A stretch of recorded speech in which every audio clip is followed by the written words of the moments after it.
بسم اللہ الرحمن الرحیم الرحمن علم القرآن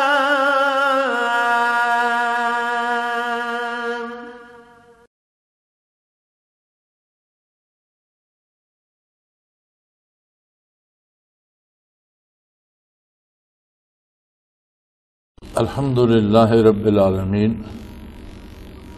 والصلاة والسلام علی حبیبہ محمد وآلہ وصحبہ اجمعین اعوذ باللہ من الشیطان الرجیم بسم اللہ الرحمن الرحیم وَلَوْ أَنَّا كَتَبْنَا عَلَيْهِمْ أَنِ اقْتُلُوا أَنفُسَكُمْ أَوِ اخْرُجُوا مِنْ دِيَارِكُمْ مَا فَعَلُوهُ إِلَّا قَلِيلٌ مِّنْهُمْ وَلَوْ أَنَّهُمْ فَعَلُوا مَا يُؤْذُونَ بِهِ لَكَانَ خَيْرًا لَهُمْ وَأَشَدَّ تَثْبِيتًا وَإِذًا لَّآتَيْنَاهُم مِّن لَّدُنَّا أَجْرًا عَظِيمًا وَلَهَدَيْنَاهُمْ صِرَاطًا مُّسْتَقِيمًا وَمَن يُطِعِ اللَّهَ وَالرَّسُولَ فَأُولَٰئِكَ مَعَ الَّذِينَ أَنْعَمَ اللَّهُ عَلَيْهِم مِّنَ النَّبِيِّينَ وَالصِّدِّيقِينَ وَالشُّهَدَاءِ وَالصَّالِحِينَ وَحَسُنَ أُولَٰئِكَ رَفِيقًا ذَلِكَ الْفَضْلُ مِنَ اللَّهِ وَكَفَىٰ بِاللَّهِ عَلِيمًا اللهم سبحانك لا علم لنا إلا ما علمتنا إنك أنت العليم الحكيم مولاي صل وسلم دائما أبدا على حبيبك خير الخلق كلهم۔ ارشاد باری ہے کہ جہاں تک حضور نبی کریم صلی اللہ علیہ وآلہ وسلم کے فیصلوں کا تعلق ہے تو جو فیصلہ حضور فرماتے ہیں وہ اللہ کریم کی طرف سے ہوتا ہے، من جانب اللہ ہوتا ہے، اور اگر اللہ کریم یہ فرما دیتے، اگر یہ فرض کر دیتے کہ اپنے آپ کو قتل کر دو، انقتلوا انفسکم، اپنی جان دے دو، اپنے آپ کو قتل کر دو، یا یہ حکم دے دیتے کہ اپنا ملک، اپنا گھر بار، اپنا دیار چھوڑ دو، تو دنیا میں بظاہر تباہی و بربادی کے لیے دو ہی چیزیں ہیں کہ یا کوئی آدمی قتل کر دیا جائے یا کسی کو اس کے ہنستے بستے گھر سے نکال دیا جائے۔ لیکن ارشاد باری ہے کہ اگر اللہ کا رسول یہ بھی بتا دیتا صلی اللہ علیہ وآلہ وسلم کہ اپنے آپ کو قتل کر دو، یا پھر یہ فرما دیتے کہ اللہ کا حکم ہے کہ اپنے گھروں کو چھوڑ کر نکل جاؤ، تو فرمایا ما فعلوہ الا قلیل منہم، تو یہ بہت مشکل ہو جاتا، اکثریت بھاگ جاتی اس سے۔ لیکن پھر بھی کم صحیح، لیکن ایسے جانثار بھی ہوتے کہ جو جان ہار جاتے یا گھر بار چھوڑ دیتے۔ اور صحابہ کرام نے ہجرت مکہ میں واقعی جانیں بھی ہاری اور گھر بار بھی چھوڑے، اور ثابت کر دیا کہ رسول اللہ صلی اللہ علیہ وآلہ وسلم سے محبت کا حق کیسے ادا کیا جاتا ہے۔ ہم آج کے لوگ شاید اس محبت کو نہ سمجھ سکیں، ہماری محبت اور طرح کی ہے۔ ہماری محبت یہ ہے کہ ہم سمجھتے ہیں ہمیں اللہ سے محبت ہے، اللہ کے رسول صلی اللہ علیہ وآلہ وسلم سے محبت ہے، تو ہمیں وہاں سے کیا ملے گا۔ آپ اکثر نعتیں دیکھ لیجئے جو لکھی جاتی ہیں یا پڑھی جاتی ہیں یا گائی جاتی ہیں، یا اکثر اشعار دیکھ لیجئے جنہیں نعت کا یا منقبت کا نام دیا جاتا ہے، تو اس میں سارا کچھ یہی ہوتا ہے کہ مجھے یہ مل جائے، مجھے وہ مل جائے، مجھے یہ مل۔ محبت کا تقاضا یہ ہے کہ ملا ہوا تو ہمیں بے شمار ہے، جو ہم خود بھی نہیں جانتے کہ ہمیں اللہ نے کتنا کچھ دے رکھا۔ صرف دماغی صلاحیتیں ہر فرد میں کتنی ہیں۔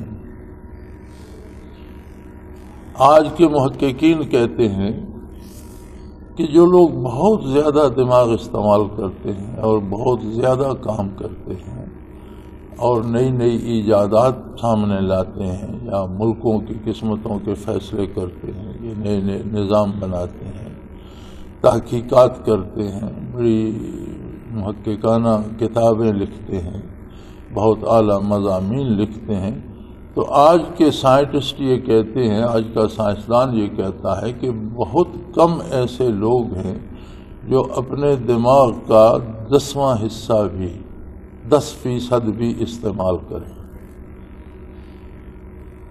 یعنی بڑے بڑے محققین جو ہیں یا دماغ کا کام کرنے والے یا سائنٹسٹ یا ڈاکٹرز یا فن تعمیر کے ماہر یا تحریر و تقریر کے ماہر یا ایجادات کے ماہر، وہ بھی کوئی ایسا فرد نہیں ملتا جس نے 10% بھی دماغ استعمال کیا ہو۔ 90% ان کا بھی باقی رہتا ہے، اور ما و شما تو شاید ہم تو شاید 0.01% بھی استعمال نہیں کرتے، چونکہ ہماری تو ساری تگ و دو جانوروں کی طرح ہوتی ہے کہ کھانا کہاں سے ملے گا، جائز ناجائز، حلال حرام، چند ٹکے کہاں سے مل جائیں گے، اور میری شہرت کیسے ہوگی، اور میری آنا کی تسکین کیسے ہوگی، تو یہ سارا بچے کیسے پالوں گا، گھر کیسے بناؤں گا، یہ سارا تو وہ کام ہے جو ہر جاندار کرتا ہے، ہر ذی روح کرتا ہے، پرندے بھی، درندے بھی، حیوانات بھی۔ انسان کا مقام تو بہت بلند ہے اور اس کی سوچ بہت بلند ہونی چاہیے، اور پھر جو فیصلے بارگاہ رسالت سے صادر ہوتے ہیں بظاہر ہماری سمجھ میں آئیں یا نہ آئیں۔ ہمارا آج کا سو کالڈ دانشور اور آج کا حکمران یہ کہتا ہے کہ اسلام قابل عمل نہیں رہا، یہ 1400 سال 1400 سال پرانی بات ہے۔ آج کے معاشرے میں، آج کے دور میں، آج کے زمانے اور اس کی ضروریات میں اس پر عمل کرنا بہت مشکل ہے۔ ذرا اس پہ نظر کی جائے کہ 1450 سال پہلے اور آج کے معاشرے میں تبدیلی کیا ہوئی۔ کیا اس وقت انسان کو بھوک لگتی تھی، آج نہیں لگتی؟ کیا اس وقت انسانی ضروریات مختلف تھیں، کھانا پینا، گھر بنانا، بچے پالنا، اپنے حقوق کو حاصل کرنا اور اپنے حقوق کے تحفظ کی آرزو کرنا؟ آج کیا بدل گیا ہے؟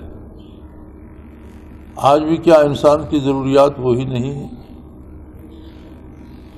جتنی تبدیلی آپ کو اپنے ارد گرد نظر آتی ہے، انسانی ضروریات وہی ہیں، ان کی تکمیل بھی اسی طرح ہوتی ہے۔ اولاد کی آرزو ہے، اولاد اسی طرح حاصل ہوتی ہے، گھر کی آرزو ہے، گھر ویسے ہی بنتے ہیں۔ اس زمانے میں لوگ مٹی کے جھونپڑے بنا لیتے تھے، آج اینٹ گارے کے محل بنا لیتے ہیں، لیکن بناتے تو گھر ہی ہیں۔ وسائل بدل گئے ہیں، صرف تکمیل ضرورت کے وسائل بدل گئے ہیں۔ زمانے میں لوگ اونٹ پہ، گھوڑے پہ پیدل سفر کرتے تھے، آج ہوائی جہاز پہ بیٹھ جاتے ہیں۔ تو ذریعہ سفر ہے، ذریعہ بدلا ہے، وسیلہ بدلا ہے تکمیل ضرورت کا۔ نہ ضرورت بدلی ہے، نہ انسان بدلا ہے، نہ اس کی آرزو بدلی ہے۔ اس زمانے کے انسان کو بھی انصاف چاہیے تھا، آج کے انسان کو بھی عدل کی اتنی ہی ضرورت ہے۔ اس زمانے کے انسان کو بھی ضروریات زندگی چاہیے تھی، آج کے انسان کو بھی اتنی ہی ضروریات زندگی کی ضرورت ہے۔ اس زمانے کے انسان کو بھی اعتدال اور میانہ روی چاہیے تھی، اپنے حقوق کا تحفظ، دوسرے کے حقوق کا احساس، آج بھی اس کی اتنی ہی ضرورت ہے۔ اور اسلام جس وقت آیا، دنیا کی حالت، عالم انسانیت کی حالت اتنی بدترین تھی کہ تاریخ عالم میں نہ اس سے پہلے دیکھنے میں ملتی ہے اور نہ اس کے بعد آج تک اس بگاڑ کو پہنچی ہے۔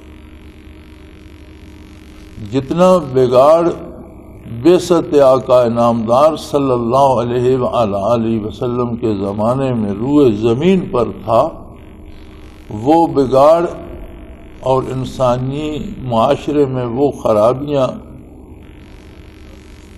اجتماعی طور پر پوری تاریخ انسانی میں نہ اس سے پہلے نظر آتی ہیں نہ آج تک نظر آتی ہیں۔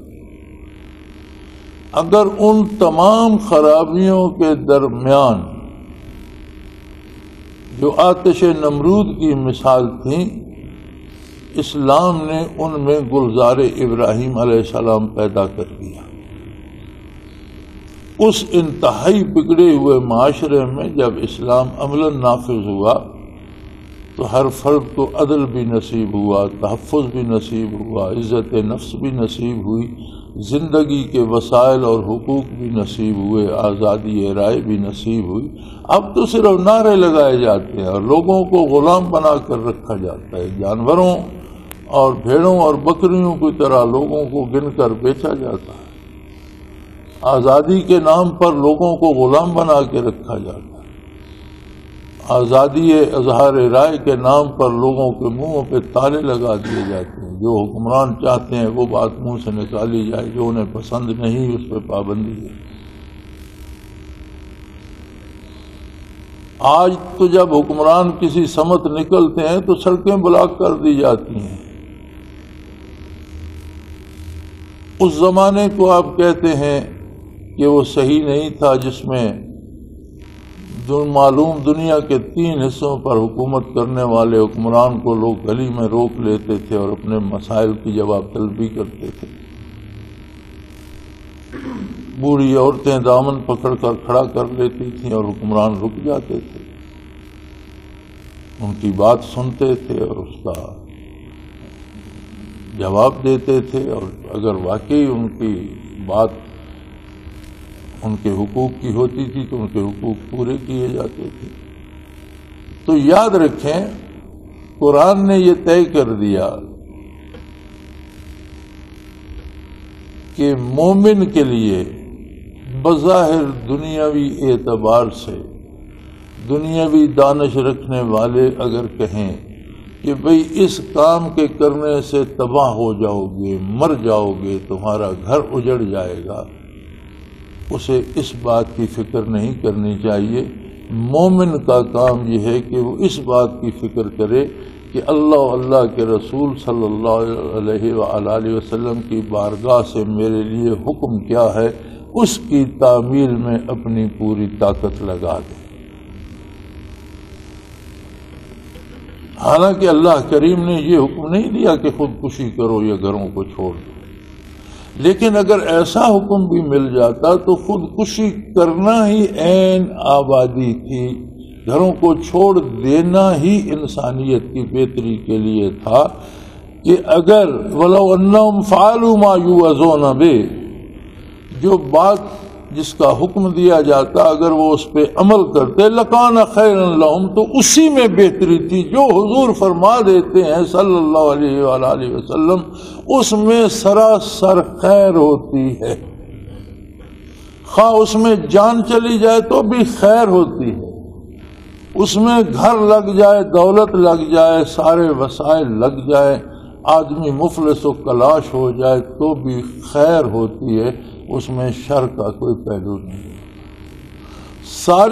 سارے کا سارا شر جو ہے وہ نافرمانی رسول اللہ صلی اللہ علیہ وسلم میں ہے۔ وَأَشَدَّ تَثْبِيتًا،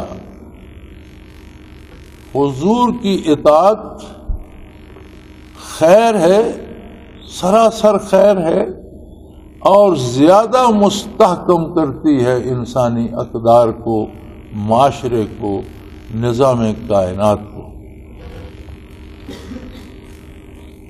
وَإِذَا لَآتَيْنَاهُم مِّن لَّدُنَّا أَجْرًا عَظِيمًا وَلَهَدَيْنَاهُمْ صِرَاطًا مُّسْتَقِيمًا، اگر لوگ آپ صلی اللہ علیہ وسلم کے حکم پر جانیں ہار جاتے، گھر لوٹا دیتے، تو اتنا کچھ انہوں نے قربان نہ کیا ہوتا جتنا میں رب العالمین انہیں عطا فرما دے۔ جان کیا ہے؟ کہا تھا کسی شاعر نے، خوب کہا تھا کہ جان دے دی ہوئی اسی کی تھی، جان دے دی ہوئی اسی کی تھی، حق تو یہ ہے کہ حق ادا نہ ہوا۔ اگر جان بھی کوئی دے دیتا ہے تو پلے سے کیا دیتا ہے؟ گھر لٹا دیتا ہے، مال خرچ کر دیتا ہے اللہ کی راہ میں حضور کے حکم پر صلی اللہ علیہ وآلہ وسلم، تو پلے سے کیا دیتا ہے؟ وہ تو دنیا میں جب آیا تھا بے لباس تھا، اس کے پاس گھر کہاں تھا، اس کے پاس مال و دولت کہاں تھا، اس کے پاس اقتدار و اختیار کہاں تھا، اس کے پاس حکومت کہاں تھی؟ وہ تو پانی نہیں مانگ سکتا تھا، منہ پر بیٹھی مکھی نہیں اڑا سکتا تھا، وہ تو ایک بے بس گوشت کا لوتھڑا تھا، جسے اللہ کریم نے اس درجے کو پہنچایا، پھر اسے مالدار بنایا، صحت مند بنایا، اسے صاحب اقتدار، یہ ساری چیزیں وہ بھول گیا۔ اور یہ طے کر دیا، اس سے پہلی آیہ کریمہ میں تو اللہ نے اپنی ربوبیت کی قسم کھائی کہ جب تک یہ آپ کو اپنا حکم فیصلہ ساز نہیں مان لیتے، تیرے پروردگار کی قسم یہ مومن ہو ہی نہیں سکتے۔ فلا وربک لا یؤمنون حتی یحکموک فیما شجر بینہم، اپنے سارے معاملات میں آپ کو حکم نہیں بنا لیتے جو لوگ، وہ مومن نہیں ہو سکتے۔ اور پھر فرمایا کہ آپ جو فیصلہ کر دیں اسے کوئی بے دلی سے قبول بھی کرے تو وہ اللہ کو قبول نہیں ہے، اسے قبول کریں پوری خوش دلی کے ساتھ، وَيُسَلِّمُوا تَسْلِيمًا، قبول کرنے کا حق ادا کر دیں۔ اور اس کے بعد فرمایا کہ اگر اللہ کا حبیب کو ایسا حکم دے دیتا ہے کہ اپنی جان ہار دو، تو جان ہارنا ہی عین خیر ہے۔ اللہ کا حبیب یہ حکم دے دیتا کہ گھر لٹوا دو، تو گھر لٹوانا ہی عین خیر ہے، کہ تمہارے گھر میں اتنا نہیں ہے جتنا اس کے بدلے میں اللہ کریم عطا فرما دیتے، تمہاری جان اتنی قیمتی نہیں ہے جتنا انعام رسول اللہ صلی اللہ علیہ وسلم کے حکم پر جان لٹانے کے بدلے اللہ کریم دیتے۔ لو انہم فعلوا ما یوعظون بہ لکان خیرا لہم، جو بھی حکم بارگاہ رسالت سے ملتا اس پر عمل کرنا ہی سراسر خیر تھا، خواہ اس میں جان چلی جائے، خواہ اس میں گھر بار اجڑ جائے، خواہ اس میں مال چلا جائے۔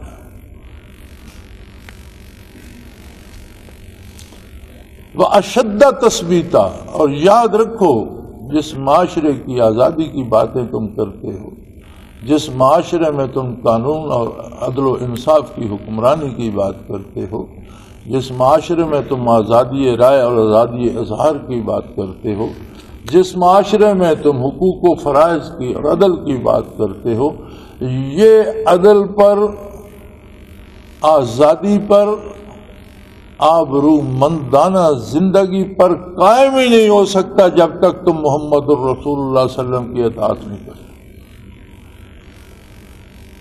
اطاعت پیغمبر کو چھوڑ کر تم یہ چاہو کہ ماں و شما کے کہنے پہ عمل کرو اور معاشرے میں امن بھی قائم ہو جائے،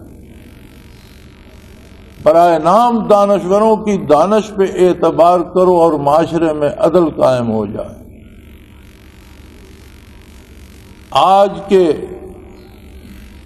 غیر مسلم منکرین عظمت الہی اور منکرین رسالت کو تم اپنا قبلہ مان کر ان کی ہدایات پر اپنے نظام سلطنت بناؤ، اور تم چاہو کہ ہماری سلطنت میں امن و امان بھی ہو، ہماری سلطنت میں عدل بھی ہو، لوگ آزاد بھی ہوں، لوگ خوشحال بھی ہوں، ای خیال استو محال استو جنون، یہ پاگل پن ہے۔ بعثت عالی سے لے کر قیام قیامت تک ساری خیر صرف اور صرف اطاعت محمد الرسول اللہ صلی اللہ علیہ وآلہ وسلم میں، اس سے باہر شر ہی شر ہے۔ خیر کا کوئی ذرہ آپ کو حضور کی اطاعت کے باہر نہیں مل سکتا۔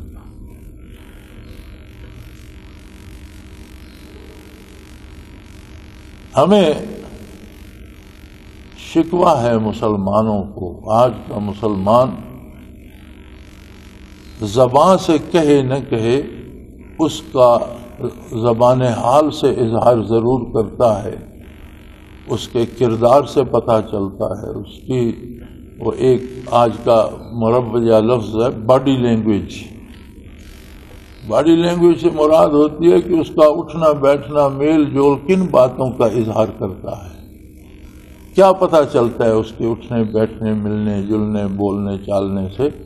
تو پتہ یہ چلتا ہے کہ آج کا مسلمان تو اللہ سے بھی شاکی ہے، اللہ کے حبیب سے بھی نالاں ہے کہ اللہ ہر چیز پہ قادر ہے، اللہ کا حبیب رحمت للعالمین ہے، لیکن ہم ہیں کہ دنیا میں رسوا ہو رہے ہیں، قتل ہو رہے ہیں، لوٹے جا رہے ہیں، مارے جا رہے ہیں۔ یہ شکایت تو اپنی جگہ رکھتا ہے، اور علامہ اقبال رحمۃ اللہ تعالی علیہ نے اپنے شکوے میں ان ساری باتوں کا بالتفصیل جائزہ لیا ہے۔ جو شکایتیں لوگوں کے دلوں میں ہیں زبان پہ نہیں لاتے، علامہ مرحوم نے ان سب باتوں کو زبان دے دی ہے، الفاظ دے دیے ہیں، اور شکوے میں ساری حقائق بیان کر دی۔ لیکن جواب شکوہ پڑھا جائے تو سارے سوالوں کا ایک ہی جواب ملتا ہے کہ تم نے بارگاہ رسالت سے منہ موڑ کر غیروں کی غلامی کر لی، وہ رسوائی تمہارا مقدر نہیں بنی، تم نے رسوائی خرید کر اپنے حصے میں لکھ لی، اللہ کی طرف سے مقدر نہیں تھی، تمہیں فیصلے کا اختیار دیا گیا، تم نے اپنا اختیار غلط استعمال کیا، غلط فیصلہ کیا، اپنا رہنما کافروں کو بنا لیا، منکرین کو بنا لیا، بے دینوں اور بدکاروں کو بنا لیا، جس کا نتیجہ یہ ہوا کہ ہر شعبہ زندگی میں رسوائی تمہارے حصے میں لکھ لی گئی۔ یہ وہ ایک پروگرام ہوتا تھا ٹیلی ویژن پر، یو آسک فار اٹ، یعنی تم نے اس چیز کا مطالبہ کیا تھا۔ تو گویا جواب شکوہ یہ ہے کہ جتنے تمہارے شکوے ہیں یو آسک فار اٹ، تم نے انہی چیزوں کی آرزو کی تھی، تم آگ میں سلامتی تلاش کرتے ہو، تم ڈاکوؤں کے پاس عدل ڈھونڈتے ہو، تم چوروں کے در پہ سلامتی کے طلبگار ہو، یہ کیسے ممکن ہے؟ اور پھر جو بندہ اللہ سے وفا نہیں کرتا، اللہ پہ ایمان نہیں لاتا، جو بندہ اللہ کے حبیب پہ تنقید کرتا ہے، طنز کرتا ہے، توہین کرتا ہے، وہ لوگ تمہارے رہنما ہیں، تمہاری شکلیں ان جیسی ہیں، تمہارے لباس ان جیسے ہو گئے، تمہارا اٹھنا بیٹھنا ان جیسا ہو گیا، تمہیں تو ان سے الگ کر کے دیکھنا ممکن نہیں رہا، تمہارے سارے اطوار کفار کے اتباع اور پیروی میں چلے گئے، تمہارا عدالتی نظام غیر اسلامی ہے، تمہارا معاشی نظام غیر اسلامی ہے، تمہارا سیاسی نظام غیر اسلامی ہے، تمہارا تعلیمی نظام اسلام سے عاری ہے، تم کس بات پہ شکوہ کرتے ہو؟ تم تو وہ لوگ ہو کہ تمہیں بنے بنائے آشیانے ملے اور تم نے تنکا تنکا بکھیر دیا، تم تو وہ لوگ ہو کہ جنہیں گہوارے امن بنا کر دنیا کو اسلاف نے تمہارے سپرد کیا تھا۔ تم اپنی تاریخ تو پڑھو، تم نے اس گہوارے امن کو آگ لگا دی، اور آگ لگانے کے بعد شکایت اللہ اللہ کے رسول سے کرتے، اور بات ہی ختم ہو گئی۔ فرمایا تمہارا عقل، تمہاری عقل، تمہارا دماغ ان حکمتوں کو نہیں جانتا جو وہ رب العالمین جانتا، تمہاری عقل، تمہارا دماغ ان مصلحتوں کو نہیں جانتا جو اللہ کا حبیب صلی اللہ علیہ وسلم جانتا ہے۔ جس ہستی کو اللہ نے بعثت عالی سے لے کر قیامت تک کی ساری انسانیت کا نبی مبعوث فرمایا، اس کا مطلب یہ ہے کہ اس ہستی کو وہ سارے علوم کا خزانہ عطا فرمایا جو قیامت تک کے لیے انسانی نظام کی ضرورت تھی، اور اسی علم عالی سے اور اللہ کی عطا سے اللہ کی طرف سے ایک بنایا نظام حضور صلی اللہ علیہ وسلم نے دیا۔ اس نظام کا نام اسلام ہے۔ اسلام کا نام ہی یہ ہے کہ ہر پہلو میں اس میں سلامتی ہے، ہر شعبہ زندگی میں اس میں سلامتی ہے۔ آپ نے بڑی آسانی سے کہہ دیا کہ یہ تو قابل عمل ہی ہے، اللہ کا دیا ہوا، اللہ کے حبیب کا دیا ہوا قابل عمل نہیں ہے، تو پھر اللہ کے مقابل کس کو تلاش کرو؟ پھر اگر تم پہ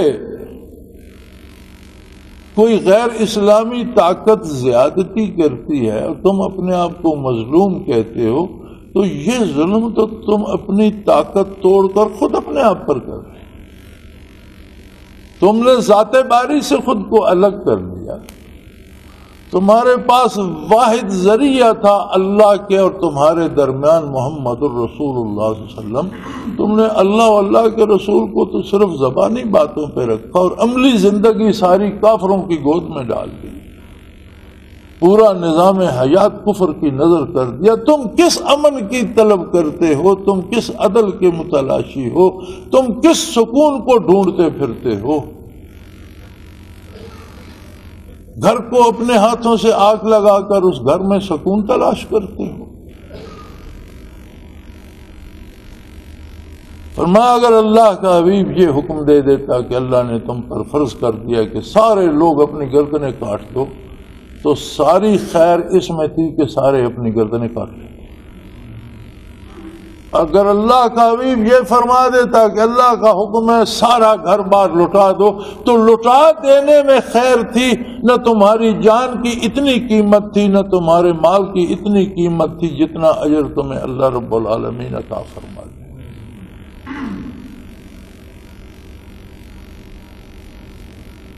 وَإِذَا لَآتَيْنَاهُم مِّن لَّدُنَّا أَجْرًا عَظِيمًا، جو قربان ہو جاتے حضور کے حکم پر، جو مال لٹا دیتے اور جو ہوتے ہیں اور مال لٹاتے ہیں، ان کو جو اجر ہم دیتے ہیں وہ اجر عظیم، اجراً عظیما۔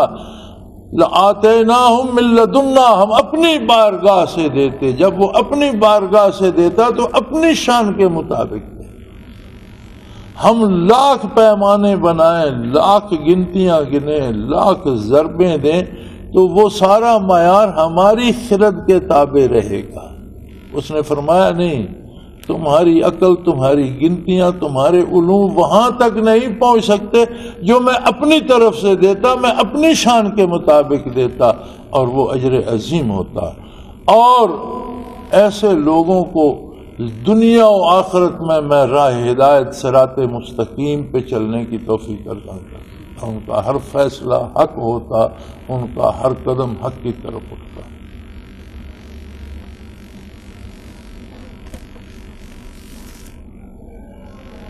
عجیب لوگ تھے صحابہ کرام رضوان اللہ علیہم اجمعین، چشم فلک نے ایسے لوگ نہ بعثت عالی سے پہلے دیکھے اور نہ عہد صحابہ کے بعد۔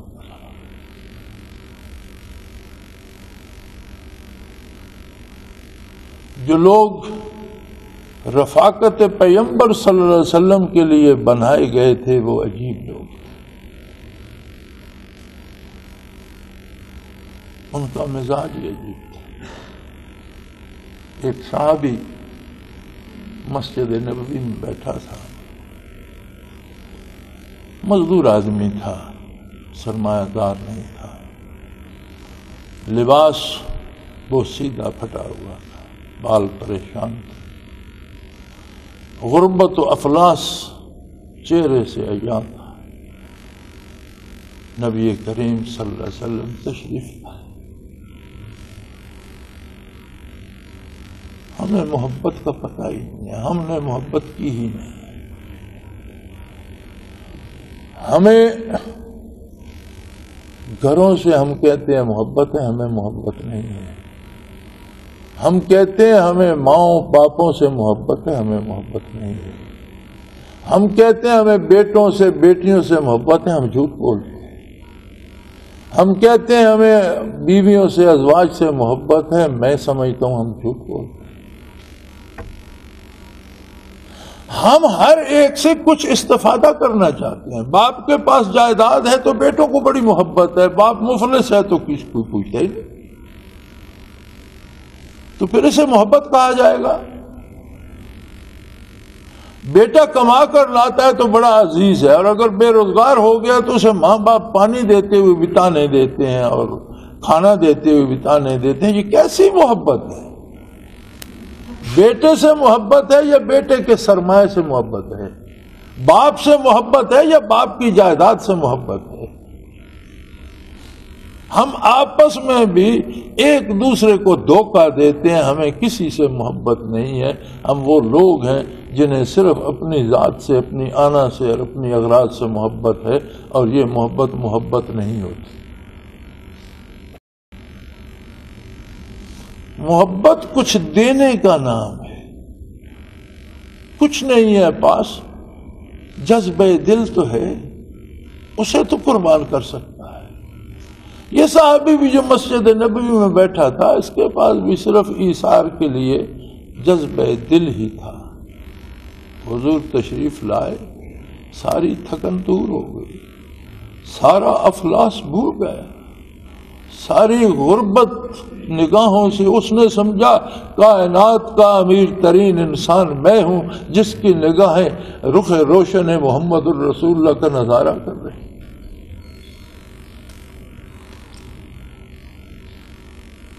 اس پر ایک عجیب کیفیت طاری ہو۔ اس نے عرض کی یا رسول اللہ صلی اللہ علیہ وسلم، اللہ کریم نے جنت کی بڑی تعریف فرمائی، آپ نے جنت کی نعمتوں کی بڑی تعریف فرمائی، لیکن جنت اب نگاہوں میں جچتی نہیں ہے، جنت میں تو مارے جائے۔ حضور نے فرمایا تو کیا بات کرتا ہے، جنت میں تو کوئی دکھ نہیں ہوگا۔ کہنے لگا یا رسول اللہ میرا تو ایک ہی دکھ ہے، میں مفلس ہوں، میرے بچے بعض اوقات بھوکے سو جاتے ہیں،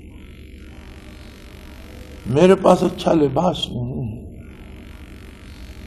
اعضاء و جوارے مزدوری کرتے کرتے شل ہو گئے، لیکن جب میں مسجد نبوی میں آتا ہوں اور حضور جلوہ افروز ہوتے ہیں تو رخ روشن کو دیکھ کر دو جہانوں کی نعمتوں سے زیادہ مل جاتا ہے۔ میں سمجھتا ہوں مجھ جیسا خوش نصیب کوئی شہنشاہ نہیں۔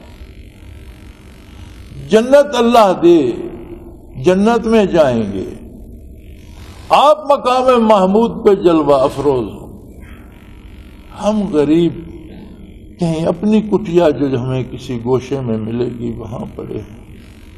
تو جس جنت میں ہم اس بے تکلفی سے آپ کی بارگاہ میں حاضر نہ ہو سکیں، جس طرح یہاں دیدار سے فیض یاب ہو رہے ہیں وہاں نہ ہو سکیں، جس طرح یہاں ارشادات عالیہ براہ راست سن رہے ہیں وہاں نہ سن سکیں، جس طرح یہاں اپنا درد دل، اپنا دکھ سکھ آپ کی بارگاہ میں عرض کرتے ہیں، وہاں جنت کے کسی گوشے میں ہم پڑے ہوں، عالی شان محل ہوں، بے شمار حوریں اور کنیزیں ہوں، بے شمار لباس اور کھانے ہوں، لیکن حضور کی محفل نصیب نہ ہو تو اس جنت کو ہم کیا کریں گے؟ ہماری جنت تو آپ کے قدموں میں ہے۔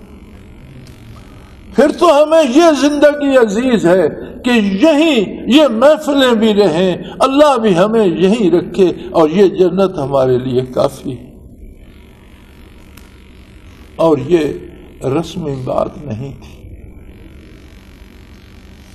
اس میں اتنا درد دل شامل تھا کہ اس نے عرض کی، حضور اکرم صلی اللہ علیہ وآلہ وسلم کے سامنے جواب رب العالمین نے بذریعہ وحی عطا فرمایا۔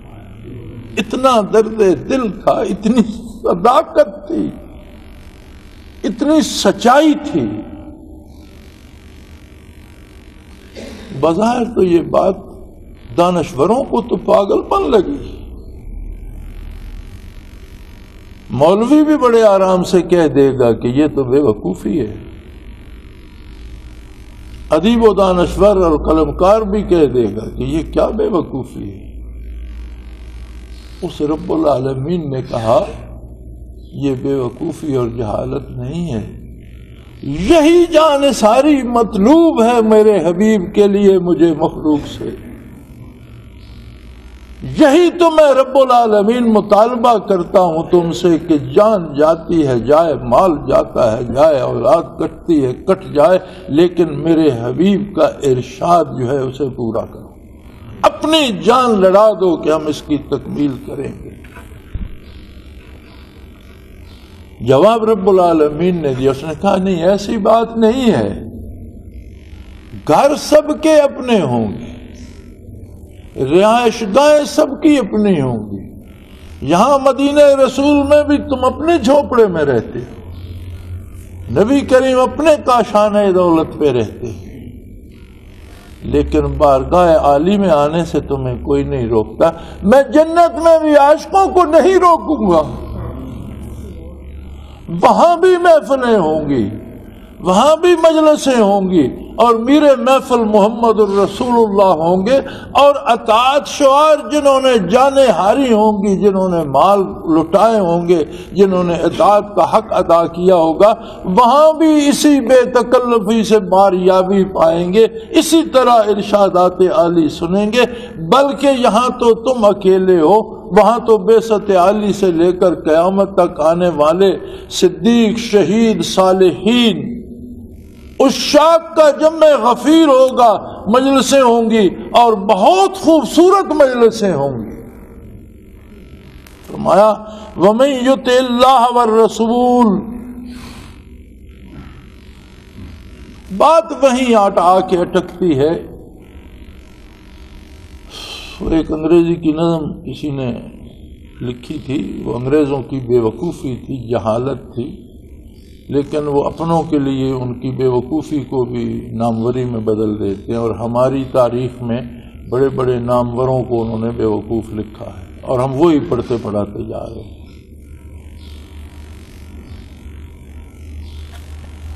یہی بیت المقدس جب عیسائیوں سے قبضے سے صلاح الدین ایوبی رحمۃ اللہ تعالی علیہ نے واگزار کرایا تھا، تو برطانیہ کا بادشاہ وہاں تک کہ عیسائی جمع ہوئے تھے، اور پوپ نے مذہبی جنگ کا اعلان کیا تھا. کروسیڈ وار، یہ صلیبی جنگ ہے. یہ بھی بش نے بھی کہا تھا، پھر اس نے کہا نہیں، میری this was a slip of tongue, زبان سے غلطی سے نکل گیا. دراصل حقیقت تھی کہ جنگ صلیبی لگی ہوئی ہے. تو اس وقت بھی وہ یورپ سے فوجیں لے کر برطانیہ سے رچرڈ آیا تھا، اور میدان جنگ میں اس کی گھوڑی کو تیر لگا اور وہ اس کی گھوڑی مر گئی. صلاح الدین ایوبی رحمۃ اللہ تعالی علیہ دیکھ رہے تھے. انہوں نے فرمایا میری سواری کا گھوڑا رچرڈ کو پہنچا دو میرے استبل سے ایک گھوڑا، اس کے دل میں یہ افسوس نہ رہ جائے کہ میرے سواری کا گھوڑا مر گیا تھا اس لیے میں ہار گیا. اسے گھوڑا عطا کر دو، اسے کہو دلیرانہ لڑے، میرا مقابلہ کرے. اس کے باوجود رچرڈ کو شکست ہوئی اور بیت المقدس فتح ہو گیا. اور تاریخ میں انگریزوں نے لکھا Richard the line hearted, Richard شیر دل. صلاح الدین ایوبی کو شیر دل نہیں کہا.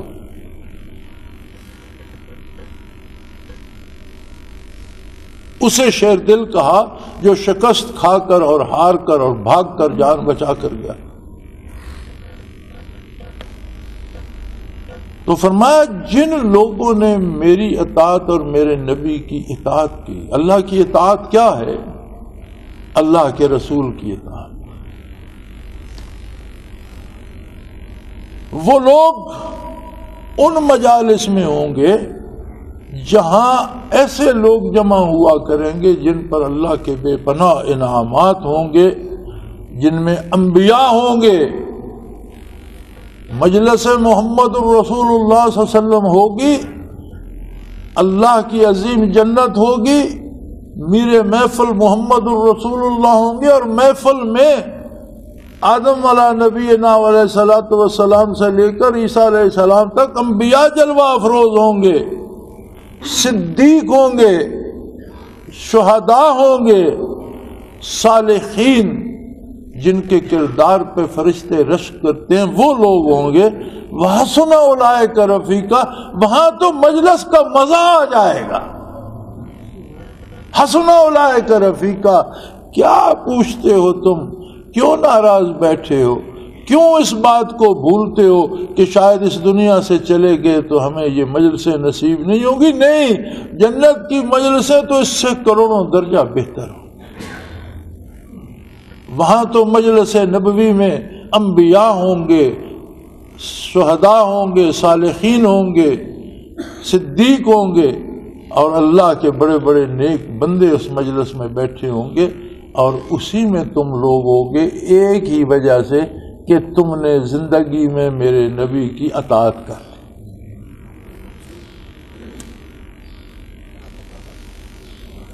ذالک الفضل من اللہ۔ لوگوں، زندگی بھر اچھائی، بھلائی، بہتری، آزادی، خوشحالی، زندگی بھر انہی چیزوں کی تمنا کرتے ہو۔ فرمایا یہ ساری نعمتیں اللہ کا فضل ہیں، اور یہ انہی لوگوں کے حصے میں آئیں گی جو اللہ کے رسول کی غلامی کر لیں گے، یہاں بھی اور وہاں بھی۔ وَكَفَى بِاللَّهِ عَلِيمًا، وہ خود ہر بات کو خوب جانتا ہے کہ کس کے دل میں کتنا درد ہے، اور کون سی بات کون کس گہرائی سے کہہ رہا ہے۔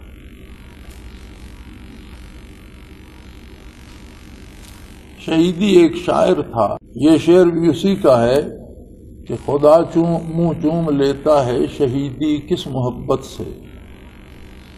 اس کا اپنا خیال ہے، کس طرح کا تخیل اس نے جمع کیا ہے اور کیا سوچا ہے۔ وہ کہتا ہے کہ جب میں محمد کہتا ہوں صلی اللہ علیہ وسلم تو اللہ کریم اس طرح سے ہونٹوں کو جوڑتے ہیں کہ پتہ چلتا ہے قدرت بوسہ لے، یعنی میرا کوئی اس میں اختیار نہیں ہے۔ جب تک یہ ہونٹ ایک دوسرے کا بوسہ نہیں لیتے نام نامی نکلتا نہیں ہے۔ وہ کہتا ہے خدا منہ چوم لیتا ہے شہیدی کس محبت سے، زباں پہ میری جس دم نام آتا ہے محمد کا۔ وہ غریب مفلس آدمی تھا، عام سا شاعر تھا، کوئی پارسا، کوئی بڑا غازی مجاہد بھی نہیں تھا۔ کہیں اسے حرم پاک میں جانے کی سعادت نصیب ہوئی تو مدینہ منورہ کو جب چلا تو اس نے ایک شعر کہا، تمنا ہے درختوں پر تیرے روضے کے جا بیٹھے،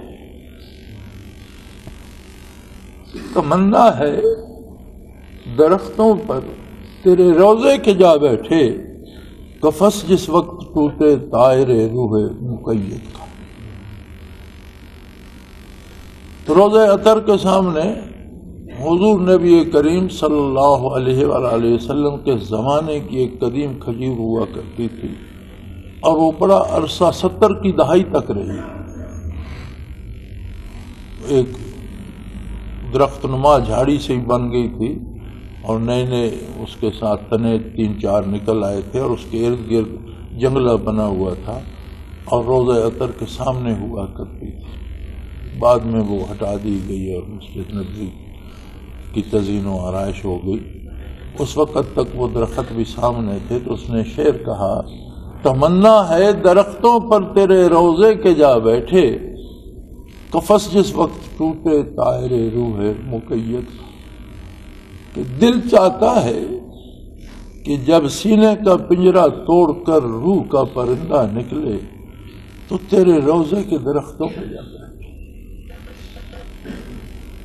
حرم نبوی میں داخل ہوا، جاری اطہر کے سامنے سلام پڑھنے کے لیے پیش ہوا، گرا اور جان قبض ہو۔ وہ کیا تھا، کیسا تھا؟ اس نے کس درد سے، کس خلوص سے، دل کی کس گہرائی سے یہ بات کہی تھی؟ ہم نے تو اسے شعر ہی سمجھا، لیکن اللہ کریم فرماتا ہے کفا باللہ علیما، میں ہر بات کو جاننے کے لیے خود کافی، میں جانتا ہوں کہ کس درد سے، کس کے دل سے کیا بات نکل رہی۔ شاید اس کے پاس نوافل کا سرمایہ نہ ہو سکتا ہے اس کی نمازیں چھوٹتی رہی ہیں، شاید وہ پارسا نہ ہو، لیکن ایک درد اس کے دل میں موجزن ہو گیا، ایک دکھ اس کے دل میں ابھرا، اور اس نے وہ آرزو کی کہ حضور بڑے دور سے، بڑے صغیر سے چل کے آیا اور ایک خواہش لایا، ایک آرزو لایا۔ ہماری تو بڑی سستی آرزویں ہوتی ہیں کہ میرا بیٹا نوکر ہو جائے، میری بیوی کی صحت ٹھیک ہو جائے، میرا کاروبار چل جائے۔ اس نے کہا جی نہیں، سب ٹھیک ہے، جو ہو رہا ہے سب ٹھیک ہو رہا ہے، کرنے والا کر رہا ہے، وہ علیم و خبیر ہے، جو ہو رہا ہے وہ جانتا ہے، اسی کی طرف سب ٹھیک ہے۔ ایک تڑپ ہے دل میں کہ روح نکلے تو آپ کے در اقدس پہ نکلے، تمنا ہے درختوں پر تیرے روضے کے جا بیٹھے، قفس جس وقت ٹوٹے طائر روح مقید کا، جعلی عطر کے سامنے گرا اور جان جان آفرین کے سپرد۔ یار کیسے عجیب لوگ تھے۔ آج کا معاشرہ تو کہتا ہے یہ سب پاگل تھے، یہ سب مجنون تھے، ان کا دماغ کام نہیں کرتا تھا۔ آج تو لوگ سمجھدار ہو گئے ہیں، سیانے ہو گئے ہیں۔ عشق اور عقل اور فکر ایک خانے میں نہیں رہتے۔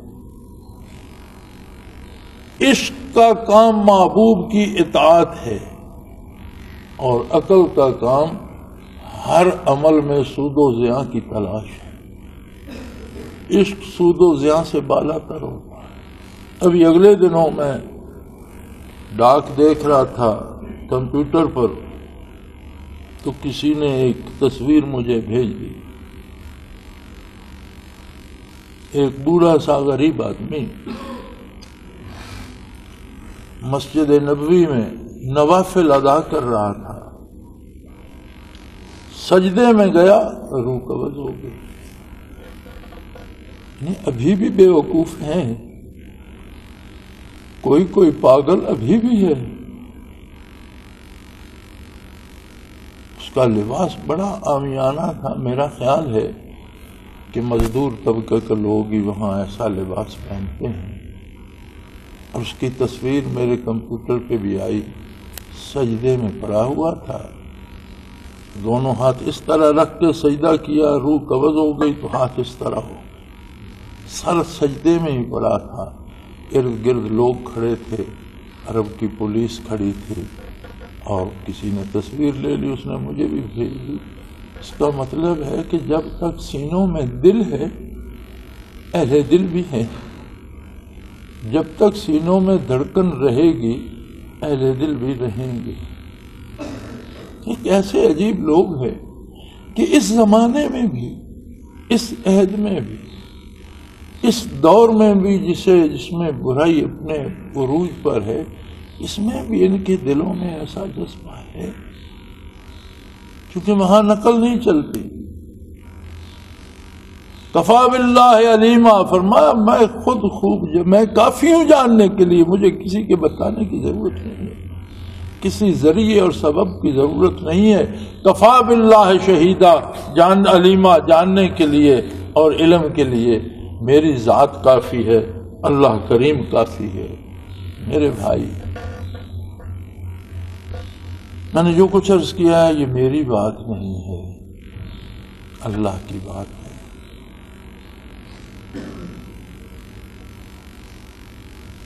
میری دعا ہے کہ میری، آپ کی، ہم سب کی، تمام مسلمانوں کی خطائیں معاف فرما کر اللہ ہمیں بھی درد دل نصیب کر دے۔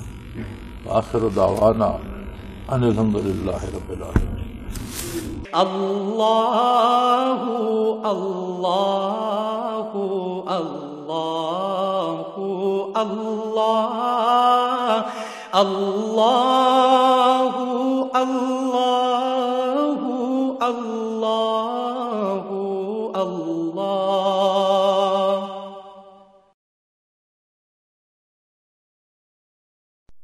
حضرت امیر محمد اکرم آوان مد ذلہ العالی دارالعرفان منارہ ضلع چکوال میں سالہ سال سے قرآن و حدیث کے اوپر خطابات کر رہے ہیں اور سلسلہ نقشبندیہ اویسیہ کے مطابق لوگوں کو ذکر الہی کی تربیت دے رہے ہیں۔